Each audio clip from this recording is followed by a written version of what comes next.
ইতিমধ্যে একটা ভিডিও এসে পৌঁছেছে, ভয়ঙ্কর ভাইরাল হয়েছে ভিডিও, যেখানে দেখা যাচ্ছে সরকারি বৈঠকে ঢুকে ভিডিও করছে আইপ্যাকের কর্মীরা, এবং তাও নাকি এবার বিডিওর মদতে। কি সাংঘাতিক!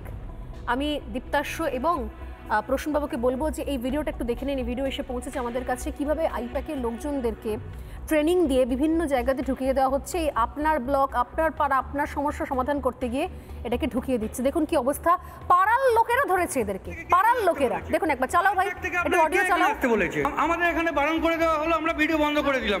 না না, আপনি কি আইপ্যাক থেকে এসেছেন? হ্যাঁ, ভিডিওটা আপনি বন্ধ করুন না। আপনি কেন ভিডিও তুললেন? আপনাকে আইপ্যাক থেকে কে এখানে আসতে বলেছে? আইপ্যাক থেকে আপনাকে কে এখানে আসতে বলেছে? আমাদের এখানে বারণ করে দেওয়া হলো, আমরা ভিডিও বন্ধ করে দিলাম। না না, আপনি কেন? আপনি কি আমার ভিডিওর পারমিশন নিয়ে করেছেন? না, আপনি কি পারমিশন নিয়ে করছেন? আপনি কি পারমিশন নিয়ে ঢুকেছেন ওখানে? আপনি এই গ্রামের কে? দেখুন, সরকারি প্রকল্পের মধ্যে আইপ্যাকের লোক ঢুকে গেছে। দেখুন কোথায় নিরপেক্ষতা এখানে? ওই ভিডিওর আধিকারিক আছে, তাদের মধ্যে দেখুন আইপ্যাকের লোক এসে বসে আছে। আইপ্যাকের হুগলি জেলার কনভেনার আছে, আমার দায়িত্ব। আইপ্যাকটা কি? আইপ্যাকটা কি? আইপ্যাকটা কি কোনো সরকারি কি জিনিসটা? কি ধর্মীয় প্রতিষ্ঠান? কি ব্যাপার? সমাজসেবামূলক কাজ করে ভেতরে ঢুকে কি মানুষকে হেনস্থা করছে? কিছু না না, কেন ছবি তুলবে? কি ভয়ঙ্কর অবস্থা দীপ্তাশ্ব।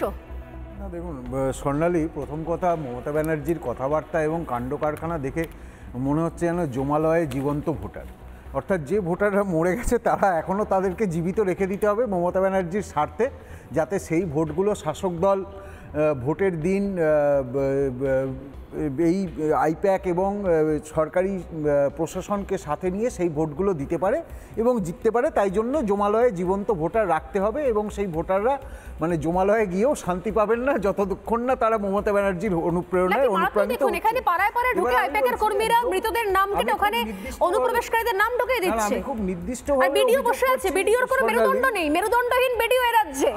আমি খুব নির্দিষ্টভাবে অভিযোগ করছি স্বর্ণালী, যে প্রত্যেক এই যে ব্লকে যে অস্থায়ী কর্মীদের ঢোকানো হয়েছে, যারা ভোটার তালিকা আপডেট করছেন, এই যে অভিযোগ আসছে না যে ইয়ারোরা তাদের পাসওয়ার্ডটা অস্থায়ী কর্মীদেরকে শেয়ার করেছেন, এই অস্থায়ী কর্মীরা প্রত্যেকেই আইপ্যাকের দ্বারা নিয়োগকৃত। আইপ্যাকই এদের নিয়োগ দিচ্ছে, এদেরকে সরকার নিয়োগ দিচ্ছে না। প্রথম কথা, একটা ভোটার তালিকা আপডেটের মতো একটা গুরুত্বপূর্ণ কাজে অস্থায়ী কর্মীদের কাছে কেন পাসওয়ার্ড শেয়ার হচ্ছে, এটা ইয়ারোরা জবাব দিতে পারবেন না। দ্বিতীয় কথা হচ্ছে যে সেখানে নিয়োগটা হচ্ছে পুরোপুরি আইপ্যাকের মদতে এবং আইপ্যাকের সিলেকশানে।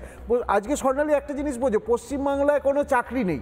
এই আইপ্যাক কী করছে, টিএমসিপির মাধ্যমে যে সমস্ত ছেলেমেয়েরা তারা সদ্য কলেজ পাস করে বেরোচ্ছে, তাদের কাছে কোনো চাকরি নেই, তাদেরকে অতি স্বল্প মাইনে 5,000, 6,000, খুব বেশি হলে 7,000 টাকা দিয়ে এই সমস্ত কাজ করাচ্ছে এবং তারাও পেটের দায়ে করতে বাধ্য হচ্ছে।